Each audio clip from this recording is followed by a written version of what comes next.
कबीर जब तब करी के थक गए, हरि यस गावे संत, कै दिन धर्म पुराण पढ़े, ऐसो धर्म सिद्धांत। अब देखो कितनी जबरदस्त बात कह दी गुरुदेव भगवान ने।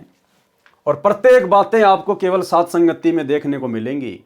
सात संगत वालों की प्रत्येक नियम और क्रियाओं का गुरुदेव समर्थन कर रहे हैं। क्या कह रहे हैं परमात्मा?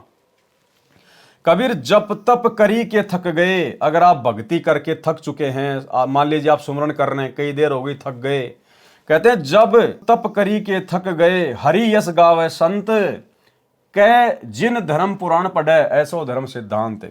भावार्थ, यदि भगत जाप करते करते थक जाए तो परमात्मा की महिमा की वाणी पढ़े। अगर भगत मंत्र कर रहा है, काफी देर हो गई, थक गया है एक प्रकार से, तो भगत को क्या करना चाहिए? फिर परमात्मा की महिमा की कोई वाणी पढ़े, कोई परमात्मा का कोई शब्द गा ले। ठीक है।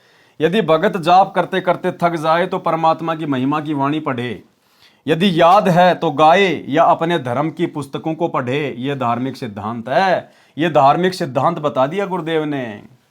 अपने धर्म की पुस्तकों को पढ़ें। अब ये कबीर सागर का सरलार्थ दुनिया का सबसे बड़ा धार्मिक ग्रंथ है। सूक्ष्म वेद है ये, रियल सूक्ष्म वेद, वास्तविक सूक्ष्म वेद। कबीर सागर से बड़ा, गरीबदास जी के ग्रंथ साहिब से बड़ा। इन आश्रमों में जो 3 दिन का पाठ होता है, भगत अपने आप को धन्य मान रहे हैं। ये दुनिया का सबसे बड़ा पाठ शुरू करवाया सतगुरु रामपाल जी ने। दुनिया का सबसे बड़ा पाठ है ये सबसे बड़ा धर्म यज्ञ हो रहा है। जो भाई बहन धर्म यज्ञ नहीं कर पा रहे, और यदि ये वीडियो ध्यान से देखकर अपने जीवन में गुरुदेव की बातों को अमल कर रहे हैं, ये दुनिया का सबसे बड़ा पाठ है। ये लगभग 70-75 दिन तक चलेगा ये पाठ लगातार। इन आश्रमों में तो खाली 3 दिन चलता है, और ये दुनिया का सबसे बड़ा पाठ। और आश्रम में किए जाने वाला पाठ किसी को समझ में नहीं आता। गरीबदास जी की वाणियाँ किसी को समझ में नहीं आती। यहाँ तो खोल खोल के समझाया जा रहा है, खोल खोल के। ये सबसे बड़ा पाठ है, सबसे बड़ा धर्म यज्ञ है ये। अपने धर्म की धार्मिक पुस्तकों को पढ़ना। तो हम अपने उन गीता वेद कुरान पुराण को नहीं पढ़ना, वो अब हमारे धर्म की धार्मिक पुस्तकें नहीं रही।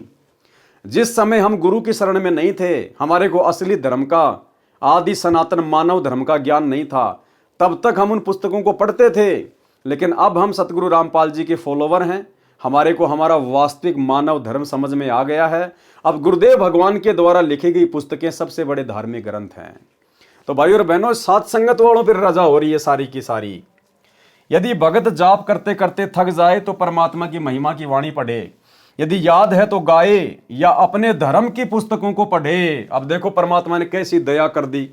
रोजाना 2 घंटे या 3 घंटे रात्रि 8 बजे दास के माध्यम से परमात्मा सबको पढ़वा रहे हैं अपने धर्म की पुस्तकें। सबसे बड़ा पाठ चल रहा है भगत भाई बहनों का। यह धार्मिक सिद्धांत है। परमात्मा कह रहे फालतू की बकवाद करने से अच्छा है, इधर उधर घूमने से, आड़ोसी पाड़ोसी से फालतू की बात करने से, रिश्तेदारों में मोबाइल से बात करने से, ये फालतू की बातें करने से अच्छा है यदि आप सुमरन करते करते थक जाएं तो फिर आप अपनी कोई धार्मिक पुस्तक जो आपके गुरुदेव ने लिखी है उसको पढ़ो, या गुरुदेव के कोई शब्द गाओ, कोई महिमा की वाणियाँ गाओ। कहते हैं धार्मिक सिद्धांत है ये। तो इस पर हम सत्सेवक भाई बहन चल रहे हैं।